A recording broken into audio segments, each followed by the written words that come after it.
It's time for the Blue Blows Podcast with your hosts, Alonso and Juan, Alicia Del Valle, and the babyface gimmick in the sky, Roger. BetOnline is the world's most trusted betting platform and your number one source for everything football. BetOnline has every stat, every matchup, and even live odds and spreads to bet on during the games. Think you know your stuff? Get in on our $200,000 mega contest and pick 5 games against the spread every week for your chance at weekly prizes and a share of $200,000. When the game's over, head on over to our online casino and get in on a game of blackjack or poker or unwind with one of our over 150 slots games. Head to the website today to get in on the action. BetOnline, the game starts here.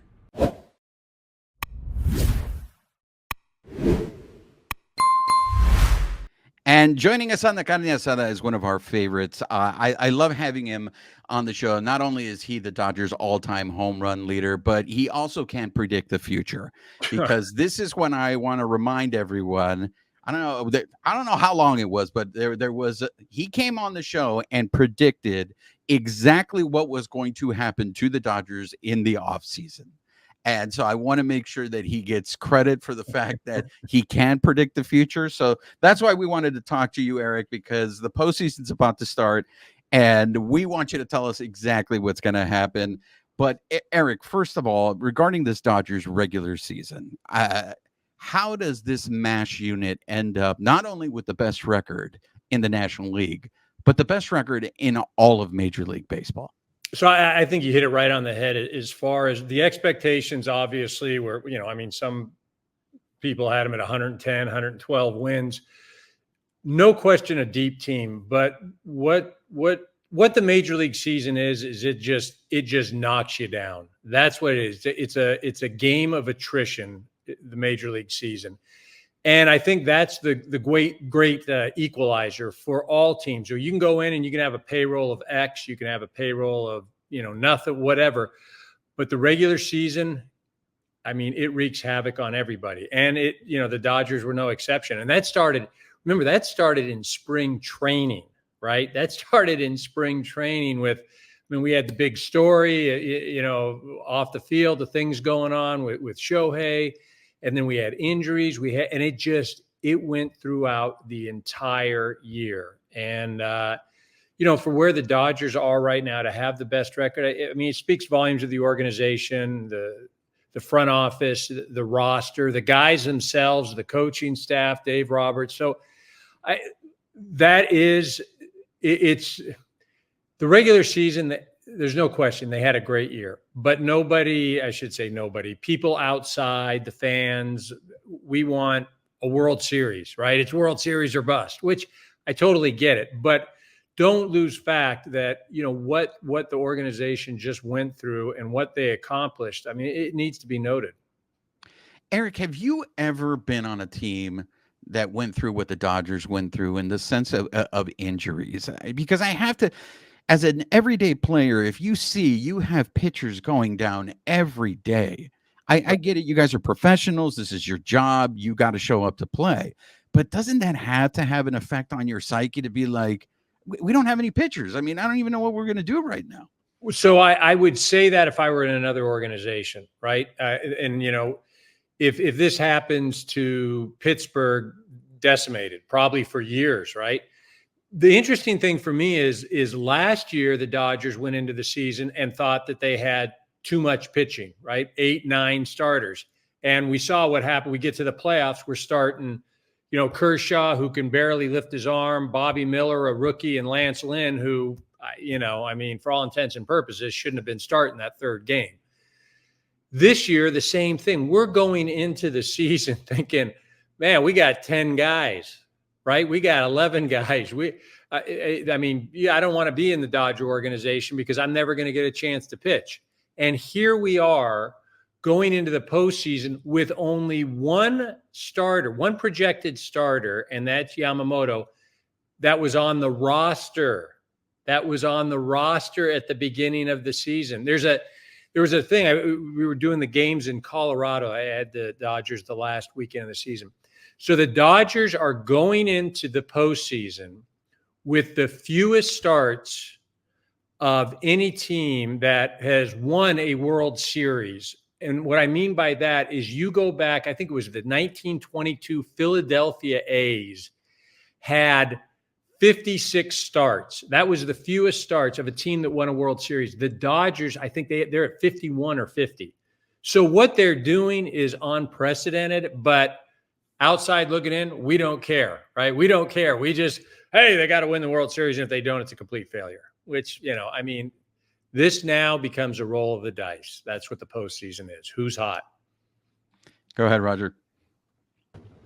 Eric, so we saw last night, obviously, the Padres advanced. It's the series everybody's looking for, right? Dodgers, Padres. How are the Dodgers going to handle this time around, right? Obviously, last year they had Arizona. Year before, Padres didn't get bounced. How are they going to make sure that this time around it's a different result? Well, look, they're going to go in there. There is, I guess I'd say they're in as good a position as they could possibly be in, considering all the situations that have happened this year.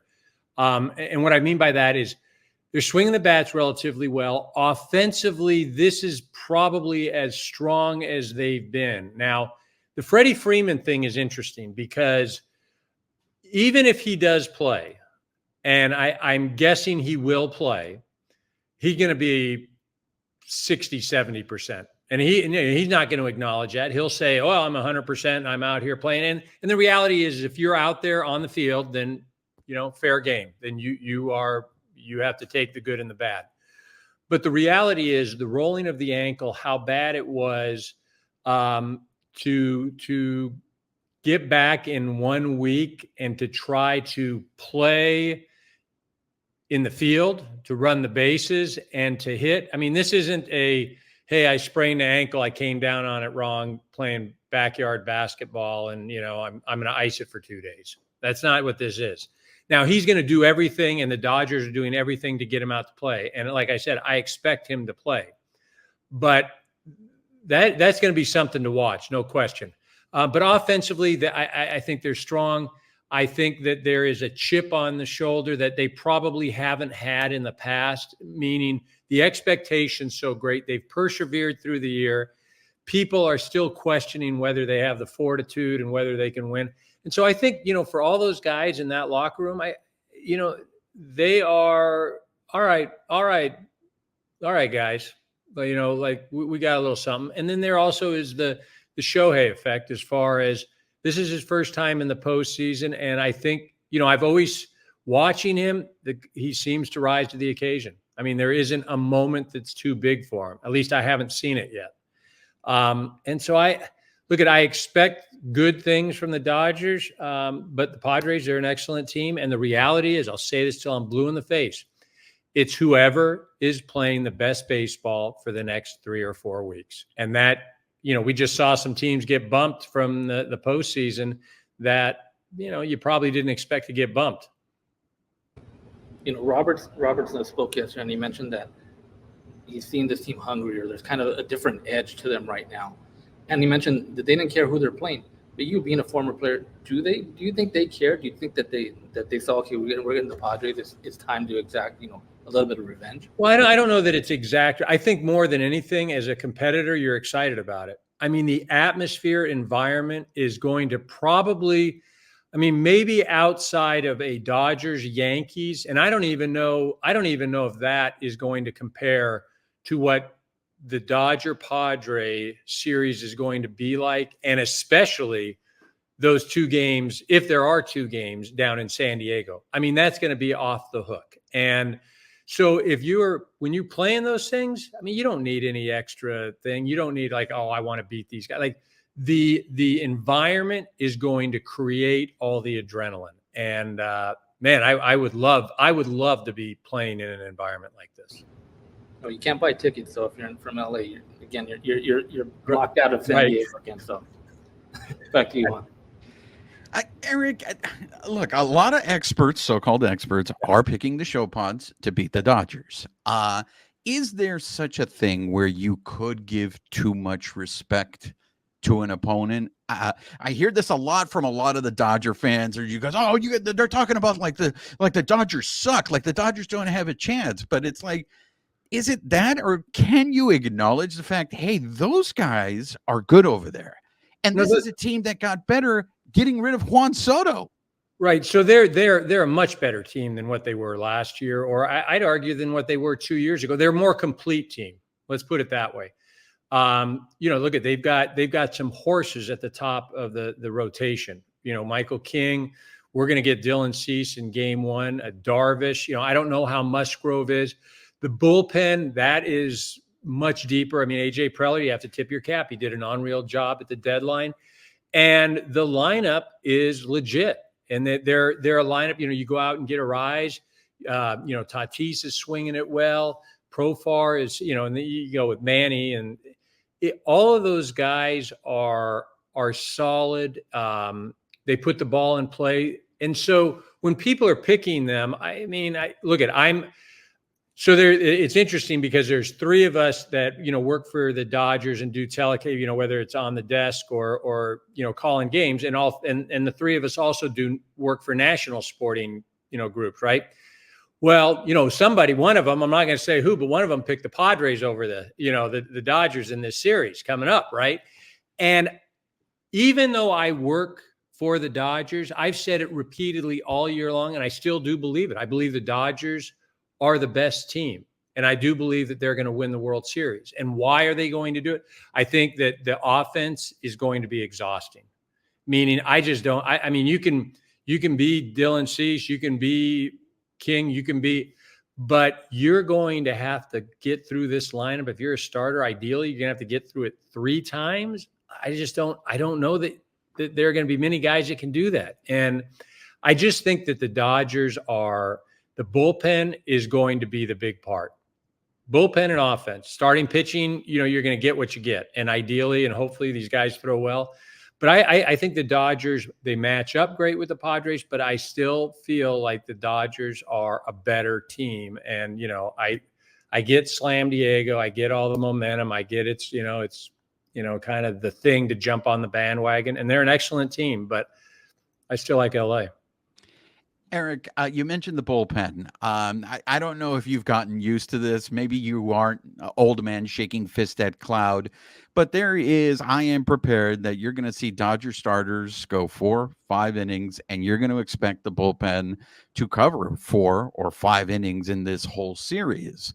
Is there any truth to the fact that the more the show pods see those Dodgers relievers, the more they're going to be able to have success against them? Or we just saw the Tigres of Detroit, they won a bullpen game. Right. The Detroit has found themselves into the division series. August, they were cooked, right? And, they went to this bullpen and opener. So here's the thing. When you say the Dodgers or the Padres may see the relievers more often and then they become more familiar, the Dodgers have a wide variety of guys in that pen. And what I mean by that is they have different looks. So you're going to get matchups. So I don't and the matchups are obviously, going to look at, hey, what's Manny Machado hit? And does he fare well against, let's just say, for instance, Blake Trinan, right? And I don't know if he does or he doesn't. But for an example, let's say that he does not do well. The swing path is a certain way. Trinan's pitches break a certain way. And it just, yes, you can run into one, but over the course of many at-bats, it's probably going to be more in favor of Trinan.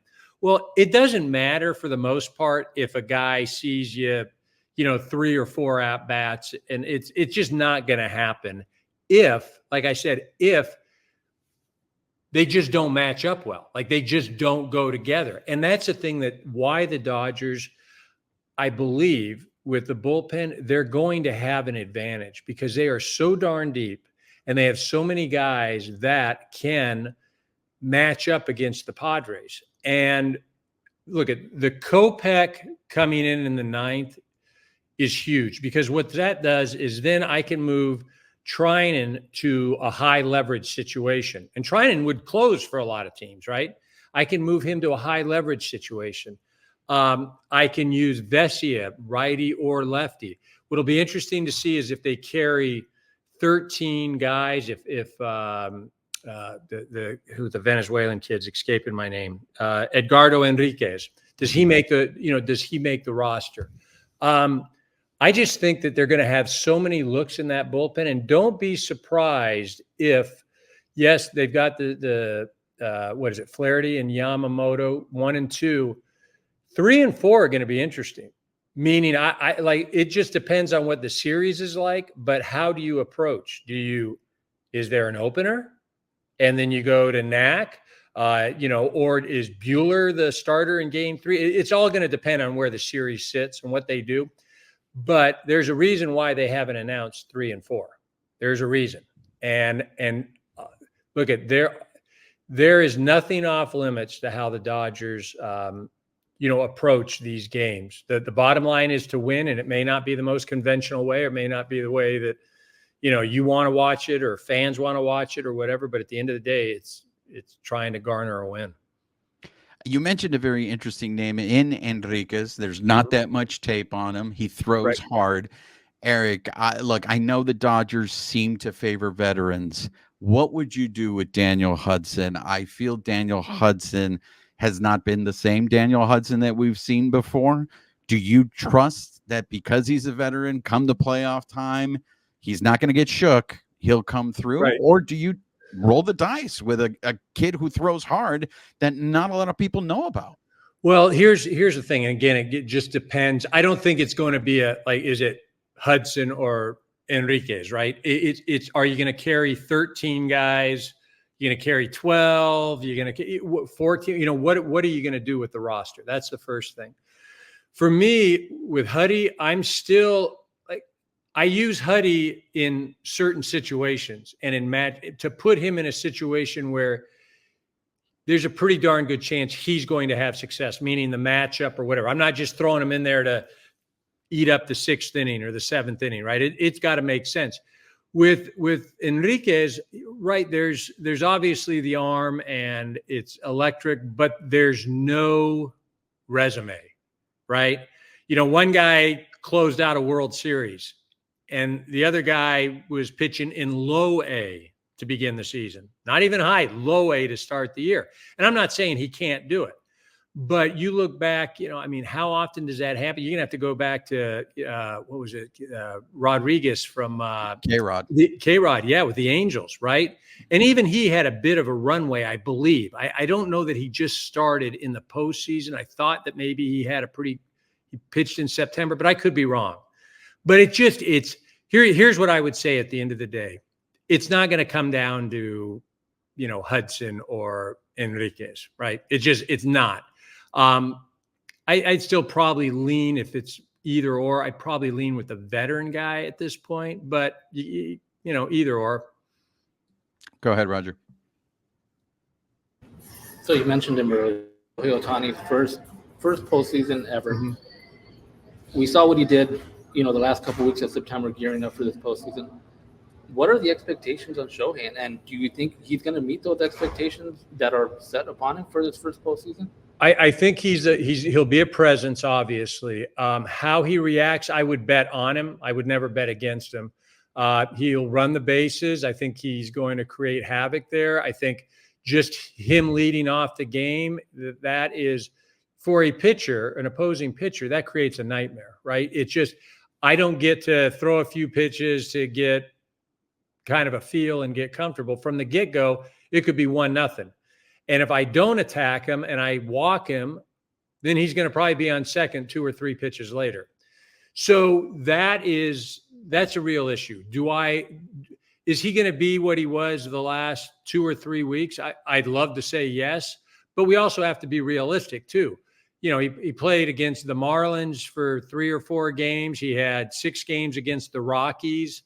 So you're not going to see that pitching. So I guess, look at the San Diego series. That's probably a little more realistic. And if I'm San Diego, do I put it this way? If I'm San Diego, Freddie's going to have to prove that he's healthy.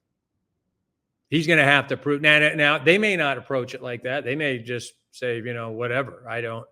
But he's going to have to prove to me that he's healthy. And that's a roll of the dice because, again, for me, the best RBI guy on this team, career-wise, is Freddie. Although Mookie's struggled a bit lately, but he's been great this year. you're going to say Shohei, but the crazy thing is with Shohei is going into September 10th, I believe he was hitting around 210 or 215 with runners in scoring position, right? Which is nuts. And then he went on a stretch where I think he was at one point, he was like 13 for 14 or so. I mean, it was just insane. And that just, those are just ebbs and flows. But I like Shohei at the top of the lineup. He's the best player that's ever put on a baseball uniform. You can't deny that. And I don't see any reason why he won't just go off. Go ahead, Juan. Eric, just wrapping up here. Is it too simple to say the Dodgers win this series if the stars show up? And by the stars, it's Shohei, it's Mookie, it's Freddie. Now, if you're the show pods, do you even pitch to Shohei and make, Mookie and Freddie beat you like you said? I mean, Mookie's already shown this year what happens when you do that. Or no, I've got to attack Shohei. I've got to, because I don't know. I don't know how is he going to, maybe he, you're hoping that maybe he gets too amped up, right? You're hoping that. And you find that out early in the series. Like I said, I would attack Shohei just to find out, right, where he is. I need to find out if Freddie is healthy. I'm not pitching around Shohei to get to Mookie by any chance. For me though, I think the sleeper guy in this whole thing is going to be Max Muncy. Muncy is my sleeper because everybody knows what Ohtani does. Everybody knows Betts is great. Freddie, again, when healthy, he's ridiculous at driving it. Muncy this year, obviously the injury history, but what he does at the plate is, I think it's really underappreciated because not only can he hit a ball out of the ballpark, but he makes pitchers work. And he just is a pain to throw it. And he'll take his walks. And he can do damage if you make a mistake. So for me, again, Muncy for me is the guy. He's a left-handed bat. The Padres are, the right-handed starters. That's the guy, besides all the superstars. And we haven't even mentioned Teoscar.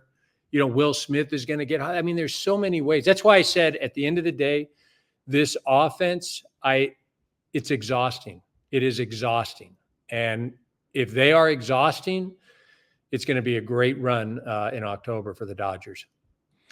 I know the Dodgers are in a unique situation. I mean, 12 years in postseason play, and I know it hasn't been all the same players, but, the last two, as they say, organizational failures. Eric, is there such thing as pressure? And how do you athletes, how do you deal with that? Like, do you get, Ned Colletti has told me this whole game is psychological. You may physically do it, but it's all psychological. How do you get those thoughts from the past, the failures from the past, out of your head going into to start this series? So it has nothing to do with this year's team, right? So if I'm playing, and I would liken it, my experience would have been with the 2003 Cubs. Hadn't won a World Series, and like you're hearing about all this. Oh, well, this is going to happen, and this is going to happen, and oh boy, it's And the reality is, whatever happened yesterday has nothing to do with what's going on. This is a completely different team. It only becomes an issue if you talk about it. Then it becomes reality. So do you think? For me, I'm. They're in a clubhouse right now, and the only thing they're looking at is Saturday night. It's going to be awesome at Dodger Stadium. We get 2 games, Saturday and Sunday. We're going to go down to San Diego, play 1, maybe 2, who knows? And it's going to be electric. And as an athlete, as a competitor, you're fired up for that. You are looking forward to that. You're not going in there going like, oh, geez, man, I bet we got to win. If we don't win, then the reality is nobody's life is going to change, right? This is not, and that's not to trivialize things, but you have to make it as simple as possible, because if you do start thinking, you could go down the rabbit hole. Oh my goodness, we didn't win the last 2 years. Oh, the Padres beat us 2 years. Oh, we haven't won in however many, oh, the World Series we won, was in a shortened season. Oh, the last time we won was 88. Hey, but before you know it, you're going to talk yourself into you shouldn't even be in the playoffs. So my point is, you don't even, it doesn't even enter your head. And the only time it gets brought up is if somebody else outside is asking about it. And, you don't want to be rude about it, but you're just like, dude, has nothing to do with me. We'll see what happens. Going to face Dylan Cease on Saturday. Let's go. And that's how it is. There you have it, ladies and gentlemen. He is the best. Not only is he the Dodgers all-time home run leader, but he's in the Hair Hall of Fame. Not only on top of his head, but he was rocking awesome facial hair where I thought you were the star of Tombstone 2. I know we were big fans of your Tombstone 2 look, but we get it. We understand. But Eric, thank you so much for your time and your insight. You're the best. And like I said, he calls it. I trust your opinion because you said something was going to happen. And sure enough, the Dodgers were a completely different team. They went scorched earth. So, well, let's hope I'm right again. So thanks a lot for having me, guys. No, thank you, Eric. This episode has been brought to you by Bet Online. The game starts here.